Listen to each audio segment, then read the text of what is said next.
Welcome to the many interpretations of Austroraptor. Austroraptor is a dromaeosaurid that lived in the late Cretaceous of what is now Argentina. They are also one of the largest dromaeosaurids to ever exist. Or were they? So I want to start things off with this. There was a recent paper that calls into question the classification of Austroraptor and some of its close relatives. See, currently Austroraptor sits within a subfamily of Dromaeosauridae, that subfamily being known as Unilaginae, which means that Austroraptor was already a little bit more removed from other dromaeosaurids like Velociraptor or Utahraptor. But this new paper argues that Austroraptor, and again some of its close relatives, should be re-identified into their own family of dinosaurs, one that evolved within Avialae, which means that they would be a lot more closely related to modern-day birds. That new proposed family is known simply as Unilaginae, which, if this does all turn out to be true, that would mean that Austroraptor is not within the family of Dromaeosauridae anymore, which would be insane, because for the longest time, whenever people ask me what my favorite dromaeosaur is, I would always tell them Austroraptor, because it's cool. It's not a big deal. Austroraptor is still one of my favorite animals, but, you know, that would still be interesting. Now, it is worth mentioning that this is not necessarily concrete. There's likely still going to be some papers published that argue against it, and we just need more information overall. But that's kind of the current state of Austroraptor right now, is that its exact classification as a dromaeosaur is kind of up in the air. That doesn't really have much bearing on this video, because in this video we're going to be mostly taking a look at the design, and the design of Austroraptor remains the same, as in its whole skeletal traits, you know. So we're just going to get into that. Let's just take a look at the designs of this animal and go from there. So first up is Prehistoric Planet 2 specifically. This is a weird one to start off with. We normally don't start off with Prehistoric Planet. Prehistoric Planet is usually a later one, but this time it's one of the first depictions of Austroraptor. At the very least, it's one of the first in a major way. And it just looks glorious. As usual, it just looks amazing. They killed it with this one. There's like really nothing I can complain about. Its design is top-notch. It's got a very thin snout that is elongated, which is something that Austroraptor did have. Here's what the skull of the holotype looks like. One of the reasons why I love Austroraptor so much is because it's overall kind of unique for what type of dinosaur it is. It seems to have the proper skeletal adaptations for a potential piscivorous diet, which means that it potentially ate fish. See, one of those main things has to be the elongated snout that's pretty thin. On top of that, its mouth is full of conical teeth that are very similar to Spinosaurid teeth. They even lack serrations. And it has proportionally short arms compared to the rest of its body, especially compared to the length of its head. All of these taken together might imply that Austroraptor spent a lot of the times near water catching fish, which is awesome. It is awesome if that's the case. It makes it such a cool dinosaur. And that is indeed what they're portrayed doing here, as there's like a lot of Austroraptors that are brought to a similar spot, and a lot of them are competing for the best fishing spots, and it's very cool stuff. It's a fantastic introduction to a dinosaur like this, and again, the design is just top-notch. I love it. But we won't spend the whole time talking about this one right here. We'll go ahead and move on to Dino Hunter Deadly Shores. That's right, we're already on to the video games. Austroraptor does not show up too much in anything else. So it looks good here. It still has a lot of the traits that we've talked about beforehand, such as the elongated snout that is very thin, and kind of like an elongated body. Austroraptor was pretty long, with a max length of around 20 feet, so certainly no slouch. It also does have some feathers. The exact coverage may not be spot on, but all around, this is a pretty good depiction of Austroraptor. Jurassic World Alive does not have Austroraptor, but someone in my Discord did mention that there is a hybrid that could potentially pass off as Austroraptor. That hybrid is known as Pyritator. My guess is that it's a hybrid between a Pyroraptor and an Irritator, and this is what it looks like. And basically, yeah, that's pretty much what most depictions of Austroraptor would look like. It's not perfect, mind you, and I don't think it's meant to be perfect because it's not Austroraptor. But it does have an elongated snout that is thin, and it does have feathers and all of that, and it's got the same basic build. So I think it certainly passes as an Austroraptor depiction, or at least a mention. In the additional creatures mod for Ark, we have this Austroraptor right here that has a lot of the traits that we've been talking about beforehand, though the feathers are very sparse. Austroraptor most likely did have feathers, and they likely would have had more coverage than what we see right here. Right here, it's just like on the ulna, plus at the base of the skull, and kind of like in the middle of the tail, and a little bit of a tail fan is going on as well. It's stylized. Ark is always stylized, and this is a mod too, but it does have the proper skull shape, and it kind of has that slender build that you would probably expect. All in all, pretty decent. Okay, so here we have the Isle. This is the Isle Legacy.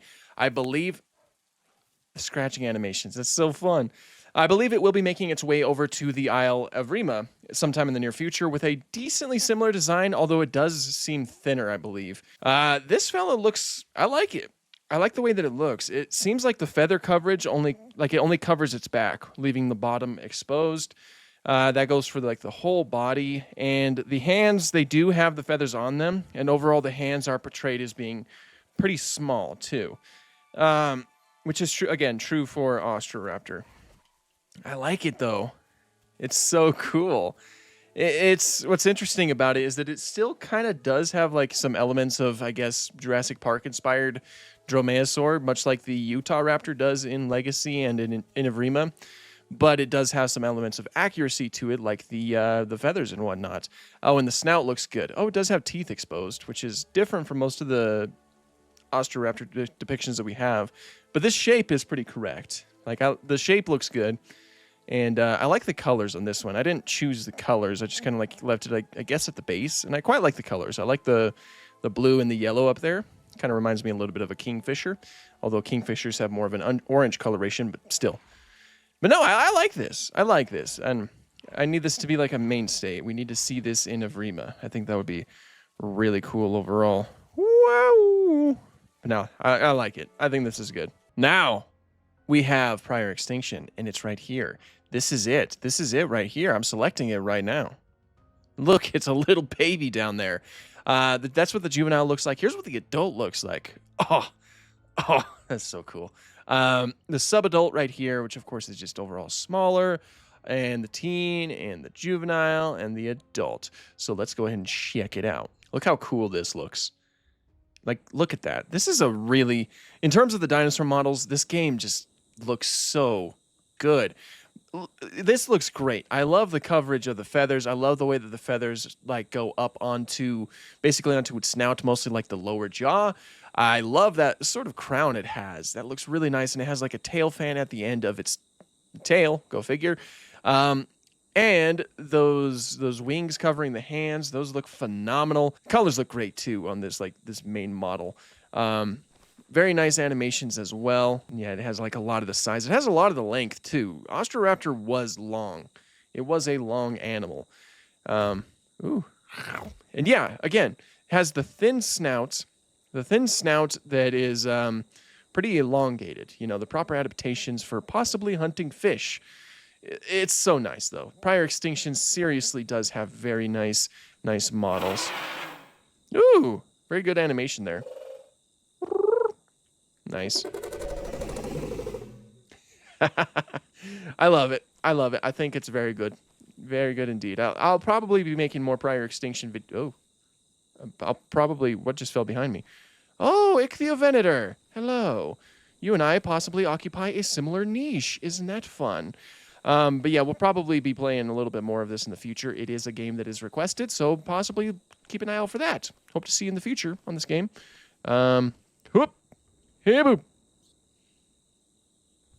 2 Ichthyovenators. There's also a Minecraft mod known as Unusual Prehistory. And this Minecraft mod, I was kind of like looking at some of the images. It has, the way that it reconstructs its dinosaurs is that they really keep the blockiness intact. Like it kind of looks like it would be a simple Minecraft mob that was like designed for the game and implemented like into the base game. That's what the Austroraptor really reminds me of, and I quite dig it. It still has all of the traits that you would expect, like the shape of the snout, and it does have feathers with really cool colors. You have a white coloration with a sort of black stripe, and a really cool sort of like red or orange crown going on its head, a tail fan, and some sort of like arm feathers going on too. I like it. I like it. You know, it's very stylized. It certainly fits Minecraft, but you could tell what it's meant to be. And I like that. I always like when that's something that's very apparent. Primordial Tyrants are currently working on an Austroraptor mod for Path of Titans. And obviously, Primordial Tyrants, they always do amazing with their mods. This Austroraptor is likely going to be no exception. Look at this thing. That is going to be great. Beautiful colors on this one. Obviously, you can change the colors in the game, but this one that they're showing off, gorgeous colors, sort of like grays mixed in with some browns and some blacks and whites. The shape of it looks great, and I love the feather coverage, especially with the way that the feathers go up to the snout. It also has a nice little feather crown going on too. Can't wait to use this one. This one is going to be like amazing to play as. We'll also take a look at a few figures that exist of Austroraptor. First being Mattel, obviously for Jurassic World. It looks fine. It is completely naked, very in style with like the Jurassic Park Velociraptors, for example, or the Austroraptors. However, it does still have like small amounts of feathers or quills, I suppose, towards its elbow. Once again, Austroraptor would have been more feathered than that.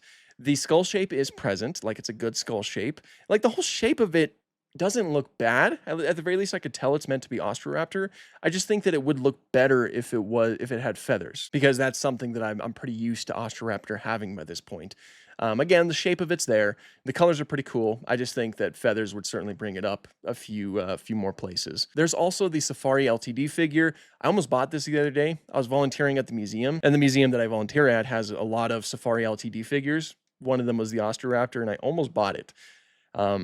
Maybe I will next time, but here's what it looks like. It's decent. It's not my favorite Safari figure. The way that the body looks, like the shape of the body is pretty good. It does have a thin snout, and it's got a slender build.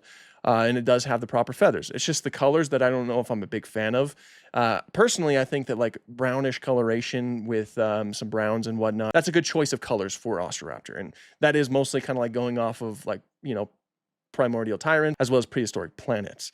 I just think that those are very good colors for the animal, but colors that, you know, that's subject for the artist who's making them, and these are just figures. But overall, pretty good figure. And then what will easily become my favorite figure of Austroraptor when it's inevitably released is the Beasts of the Mesozoic.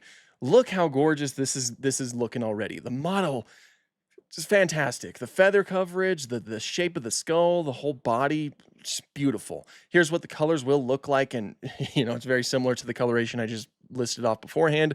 It's just colors that feel right for an animal like that. And I can't wait to see it. I can't wait to have this, and I can't wait to have it on one of the shelves.